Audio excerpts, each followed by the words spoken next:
જે રીતે માલે ગુજારોના છોકરાઓ મોગેદાર વાહનો લઈને રોડ પર નીકળે છે, બેફામ ગતિએ ચાલે છે, અકસ્માત થાય, નિર્દોષ લોકો મરી જાય છે. આ સમગ્ર ઘટનાને આપ કેવી રીતે જોવો છો ને એને અંકુશમાં કેવી રીતે લાવી છે?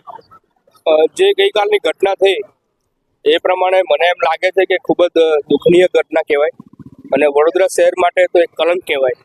અને જે આપે કીધું એ પ્રમાણે જે પૈસાદાર માણસોના છોકરાઓ જે આ પ્રમાણે ડ્રગ્સ લીધું હોય કે અધરવાઇઝ કંઈ ડ્રિંક્સ કર્યું હોય ને આ રીતે જે શહેરમાં નીકળે છે એ ખૂબ જ દુઃખનીય બાબત કહેવાય. અને ગૃહ મંત્રાલય તરફથી મેં એટલી માંગણી કરી શકું કે આ વિષય ન હોવો જોઈએ, ક્યારેય સ્ટ્રિક્ટ થવું જોઈએ. સુરતમાં પણ એ જ ઘટના થાય છે જ્યારે સુરતના ગૃહમંત્રી ત્યાંથી બિલોંગ કરતા હોય અને લો એન્ડ ઓર્ડર ગુજરાતમાં બેફામ થઈ ગયો છે. આપ જાણી શકો છો ગઈ વખત થોડા દિવસ પહેલા પણ એક છોકરીને રેસી નાખવામાં આવી.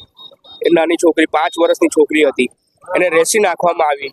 અને આ રીતની ઘટના ગુજરાતમાં બનવી એ ખૂબ જ દુઃખનીય બાબત કહેવાય.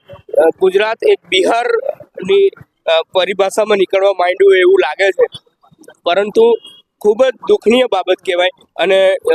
અને ગંભીરતાથી લઈને અને સરકાર ખૂબ પગલાં લે એવી અમારી અપેક્ષા છે.